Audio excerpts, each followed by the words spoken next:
I've returned to the mean streets of the East End of London in my hunt for the evidence of guilt against the leading suspect to be the man known to history as Jack the Ripper. None other than Charles Lechmere, or Charles Cross as he called himself when dealing with the police. In the last episode, I dealt with his family background and how that likely influenced him. I was going to include the following material in the same episode, but it made more sense to keep them as two distinct passages. I will move on to discuss several incidents that took place in the immediate area where Lechmere was brought up and lived, because I think it is highly relevant to look at whether there were local events which may have influenced the young and not so young Charles, and which may have desensitised Lechmere or just given him ideas. Before I get into these incidents, in a recent question and answer video I produced, I referred to a local newspaper that carried advertisements for books that had the word Jack in the title, and mused whether this influenced the killer to choose the name Jack the Ripper, which he first coined in the Dear Boss letter. Presumably, of course, you believe the Dear Boss letter was written by the culprit, which I'm inclined to do. But while going through my files recently, I found a copy I'd made some time ago of this advertisement, which regularly featured in the East London Observer at the time, and which I'll show you as it's an interesting means to connect the family background to the local influences. So here we see, complete in 4 volumes at 1 shilling a volume, Spring Hill Jack, The Terror of London. We've also got priced at 2 shillings, the complete in 1 volume, Broad Arrow Jack, and at 1 shilling and 6pence, The Adventures of Jack Sheppard, who is a notorious 18th century thief and prison escapee. But what I'd forgotten, and I'm afraid I've forgotten more than I remember in this case, was that these volumes were all being sold by a Fleet Street bookseller called Charles Fox. Now, would this have caught the eye of Charles Lechmere, given that his grandfather was called Charles Fox Lechmere? And if you want to refresh your memory about Charles Fox Lechmere, then take a look at my last film, The Evidence of Guilt, Part 4. Jack the Ripper is often incorrectly described as being the world's first serial killer. This is undoubtedly untrue, not least because we have the Ratcliffe Highway murders of 1811, which also took place in the East End, just south of the area where the Whitechapel murders took place, and very close to where Charles Lechmere was brought up. Briefly, several people were brutally murdered by having their skulls smashed in, probably by a maul, indoors in 2 separate incidents, 12 days apart. The lead suspect was called John Williams, and he was arrested but committed suicide in jail before he could be brought to trial. As a suicide, he was buried with a stake through his heart at a local crossroads and covered in lime.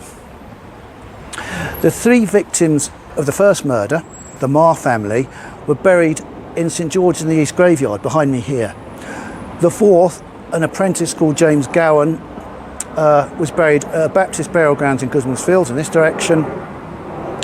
The second 3 murder victims, the Williamson family, were buried in St Paul's Shadwell. A tiny fragment of the Marr gravestone apparently still exists in storage in St George in the East behind me, and that's all that physically remains of this case. But the whole shocking incident must have entered into local folklore.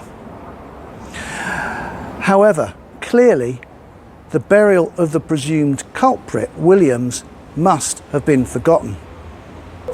In July 1886, notice shortly before the Ripper murders commenced, the commercial gas company was putting in a new gas main on the junction of Cannon Street Road and Cable Street, up by the traffic lights there, and the workmen dug up a skeleton with a stake driven through it. Williams had reappeared. This obviously led to a lot of comment, and interest in the case was revived. The skull was for a long time kept in the Crown and Dolphin pub, but it's since been lost. The pub shut in about 1992.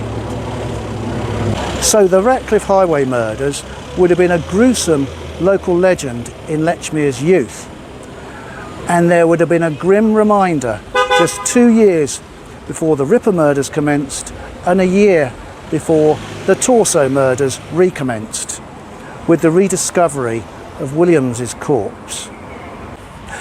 On the 26th of October 1857, when Lechmere was just 8 years old, a tiger burst free from a crate belonging to a famous wild animal importer called Charles Jamrack from his warehouse on Bett Street, which is where we're standing now, which was and is just off the highway. The highway is over there, or the Ratcliffe Highway, as it was also called.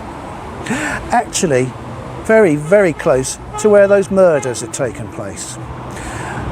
About 30 years later, from this incident in 1857, several of Charles Lechmere's children were to attend a junior school built on the site at Bett Street just before the family moved to Doveton Street in June 1888. It was roughly where this block of flats is now.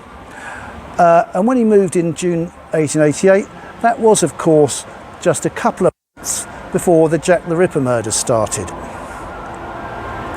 Bett Street is just over the road from Breezes Hill, where Ripper victim Mary Kelly had lived in a brothel prior to moving to Miller's Court off Dorset Street, where she was murdered in 1888. Charles Jamrack's main business was at 180 St George's Street, which is just a short distance down there, which is what the highway was then called. The highway went through a number of name changes: Ratcliffe Highway, St George's Street, now it's called the highway. Lechmere's mother, then called Maria Fosdyke, ran a cat's meat dealership in a shop opposite Jamrack's main premises in the 1890s. I've mentioned the Jamrack tiger incident in various previous films. To recap, when the tiger escaped from its cage, an 8-year-old boy called John Wade was passing by. The tiger grabbed the boy by the arm in its mouth. Quite bravely, actually, Jamrack ran after the beast and smashed the tiger on its head with a crowbar. And his assistants dragged the animal back in ropes to its crate in Bett Street, which is where he had a warehouse just here. The boy had some cuts and was taken to London Hospital, but he soon recovered. The parents of the boy sued Jamrack, who had to pay them £300 in damages, which is quite a large sum in the 1850s. This whole story must have been in wide circulation during Lechmere's youth, and he may even have known John Wade. They were the same age. John Wade was just a few months older. They were both born in 1849. They may even have been schoolmates. At the time, the Wades lived in Johns Hill, which is off the highway, opposite Bett Street near enough. The road's no longer there. In 1881, John Wade was married and living in Batty Court, almost opposite the scene of the Batty Street murder, of which more very shortly. And that was just a couple of streets away from James Street, probably 3 minutes walk from where Charles Lechmere was living in 1881. Like the Ratcliffe Highway murders, the Jamrack tiger incident, with a brutal, ravenous beast almost devouring a young boy, could well have been a formative influence on young Lechmere. In August 1887, a local Jewish man, Israel Lipsky, was convicted and soon afterwards executed for murdering a Jewish woman called Miriam Angel by pouring acid down her throat at 16 Batty Street, the house behind me. It was a bit of a cause célèbre and could have acted as an influence on a local killer. Lechmere lived in James Street at the time, very close by, just 3 minutes walk away in this direction. Just before Liz Stride was murdered on the 30th September 1888, a witness called Israel Schwartz claimed he saw Stride being assaulted on Berner Street, which is the next street over in this direction, and immediately afterwards a man standing nearby shouted out "Lipsky." We can speculate what this meant. Perhaps the man meant the person who was assaulting Liz Stride was a Lipsky type, a type who attacked women. Batty Street, as I said, was just the next street over. Perhaps it was Lechmere wishing to scare off this assailant, the man who attacked Liz Stride, prior to his own attack, acting as a fake white knight. Who knows? About a year later, this is a year after the murder of Elizabeth Stride, on the 10th of September 1889, in Pinchin Street, a torso was found under the railway arch behind me, the one with the windows there. And immediately afterwards, some graffiti appeared on a wooden fence. I'll show you exactly where that is in a minute, opposite the location where the torso was found, and the graffiti read "Lipsky." This is a very short distance down the road. The murder of Elizabeth Stride took place a very short distance in that direction, very close by, and they've got very close, and I would use the word probative, connections between Charles Lechmere and Pinchin Street. I've mentioned this in several videos in the past. For example, when his mother entered into her second bigamous marriage to Joseph Fosdyke in 1872, the newly married couple lived at 6 Splids Terrace, which is this road here. Splids Terrace was what this is called, and 6 Splids Terrace was knocked down to create this viaduct. This viaduct was built in the 1880s. Their house was over roughly by that drain pipe over there. It was knocked down 20 feet from where the torso was dumped, is where Lechmere's mother lived with her second bigamous husband when they first got married in 1872. And that house was knocked down to create this viaduct, which is where the Pinchin Street torso was dumped some years later. Torso arch was just down here.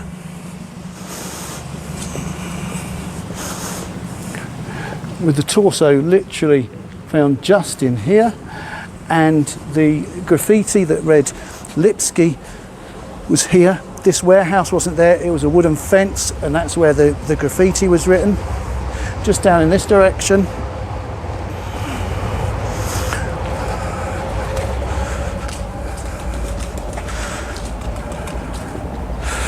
So we had Splid Street here, that was called Splid Street, Splids Terrace, and here, when this arch wasn't here, it was where the house was, where Lechmere's mother, then called Maria Fosdyke, lived with her second bigamous marriage.